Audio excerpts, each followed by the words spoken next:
Hello everybody. Hi, My name's Owen. I'm Lawton. And we are here today to bring you the first ever episode of the GSE&C English podcast. Every week we are going to come here to bring you valuable tools, tips and techniques to help you make you a better English speaker. Okay, so we are both corporate trainers in the Judge It Gaybar team. Personally, I am responsible for the quality control aspect of the GST language testing process, which I'm sure you're all very familiar with. Lawton, what are you normally? So I take care of GST interviews. I also do GST ratings, and I'm also a trainer for both the BS and BC courses. Yeah. So over the last 2 years, we have seen or we've observed many common mistakes which you guys are making again and again in GSTs, in language classes, and in general English conversation. So what we would like to do is to highlight some of those improvement areas and really give you some valuable tools and techniques to make you a better English speaker. Okay, so today I believe we have a dialogue for everyone to listen to. Is that right? Yep, that's right. So we have a dialogue today. This dialogue is mostly related to schedules and deadlines, which of course is something that we all deal with on a daily basis here at work. Yeah. So we're going to bring some useful vocabulary to you in this dialogue. And we also have some comprehension questions that we would like you to listen for. So I'm going to go ahead and tell you those comprehension questions and just be listening for the answers while you listen to the dialogue. So our first question is, why are the two people behind schedule? Okay, why are they behind schedule? Okay.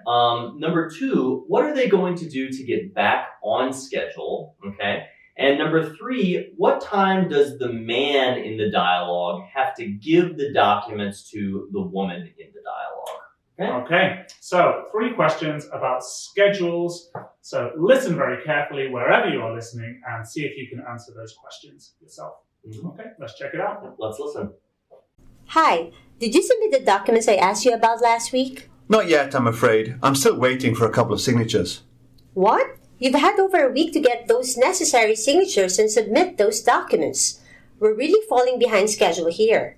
I need you to submit those documents ASAP. Will do. I'll personally go and get the signatures immediately. Please do.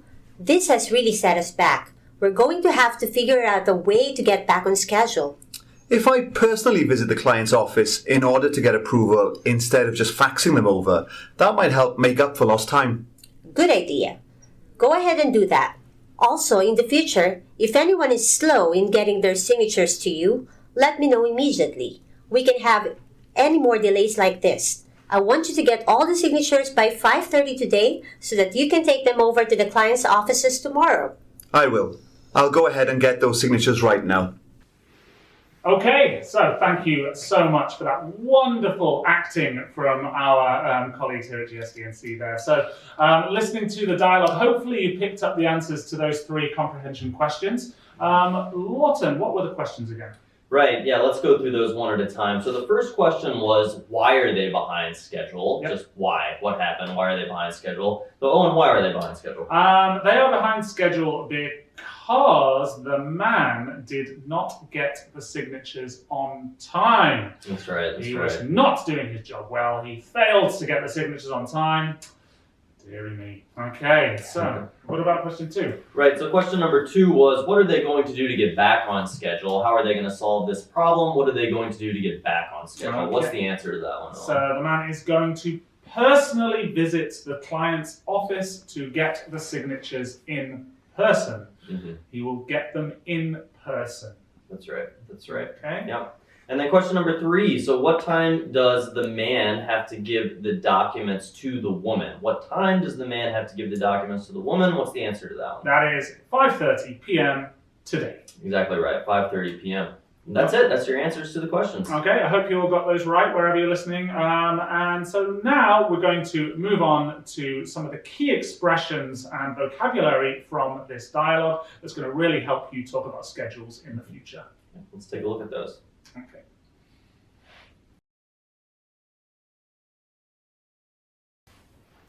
Okay, so now we are going to move on and look at 3 key expressions which we have heard in the dialogue there. These are really good expressions They're going to help you talk about schedules, deadlines, that kind of thing. Okay, so what's our first expression? So our first expression today is to fall behind schedule, And in the dialogue, it said, we're really falling behind schedule here. I need you to submit those documents ASAP. Yeah. So what does fall behind schedule mean? To fall behind schedule means to fail to do something fast enough or on time.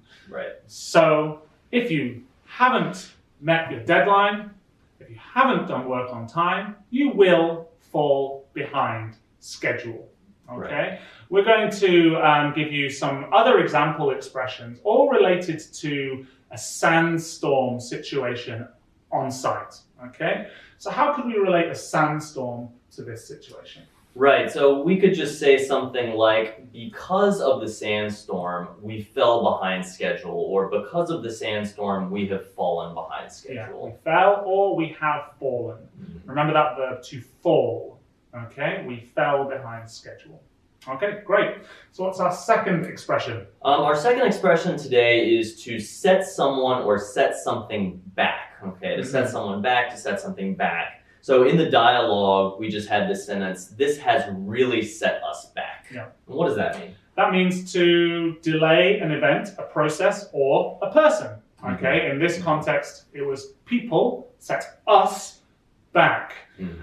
So something has delayed us. All right, so it's delayed our work. It is a setback. You can also call it a setback as a noun. All right. So in the dialogue, we said this has really set us back. Let's think about our sandstorm situation. What could you say? Right, so we could just say the sandstorm has really set us back. The sandstorm has set us back. Or, like Owen suggested, we can also use setback as a noun, and we could say this sandstorm was a major setback. Right.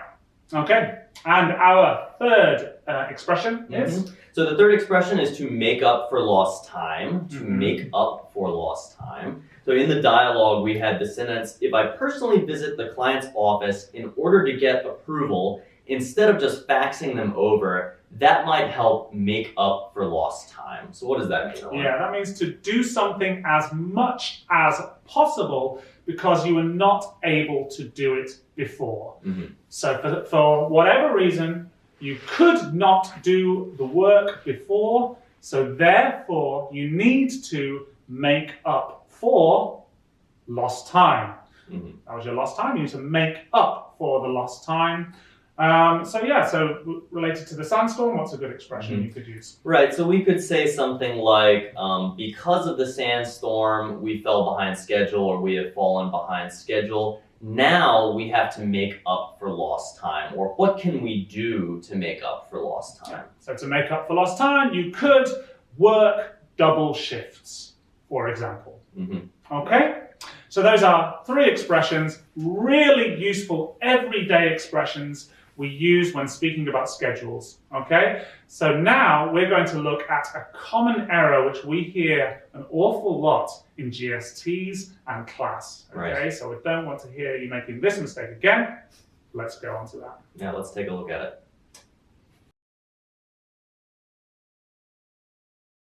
Okay, so I said before we're going to look at a common error we hear all the time in GSTs. Okay, so what is today's common error? Right, so our common error, which like Owen said, we hear all the time, is catch up the schedule. Okay, Yes. we fell behind schedule, now we have to catch up the schedule. We hear that all the time. So Owen, can you tell us a little bit about that? Why is it wrong, and is catch up always wrong? Catch up in itself is fine. Okay, you can say catch up. We are behind schedule, so we have to catch up. Right, we have to catch up, that's fine. We have to make a catch-up plan. Also fine. But you cannot say we need to catch up the schedule. That's right. You can say we need to catch up with something. Okay, you catch up with something or someone. We're behind, we need to catch up with them. But we cannot say catch up the schedule. Mhm. And I just hear this all the time. So what should we say instead of catch up the schedule? Right, so we basically always say get back on schedule. All right, we fell behind schedule, now we've got to get back on schedule. Yeah, so you would have heard, if you were listening very, very carefully, you would have heard that in the dialogue. In the dialogue, it said, we're going to have to figure out a way to get back on schedule. Right. Okay, so get back on schedule.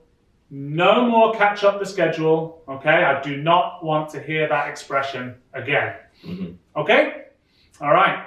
That is our common error. So no more catch up the schedule in the future. All right, get back on schedule. Okay, that is all the time we have for today. I really hope that you found those expressions interesting and informative. If you did, please check out the worksheets which you can find on EIP where you found this video. You will also find the entire script for the video, which will help identify any words or expressions you didn't quite pick up that we said. That's right. We would also like to encourage you to take a look into the other English offerings that we have here at GS. In particular, we have the business communication courses, the business skills courses, also EPC, Sight English, contract letters, and the phone English course. Right. We really offer so many courses for you to improve your English skills here. So 2019 is going to be a very important year for our company, and English is crucial for our company to succeed in the global market. That's so right. really get out there, take ownership of your English skills, and let's make 2019 a great year for you. Now let's do it. We look forward to seeing you in the next episode. Okay, see you then. Bye-bye.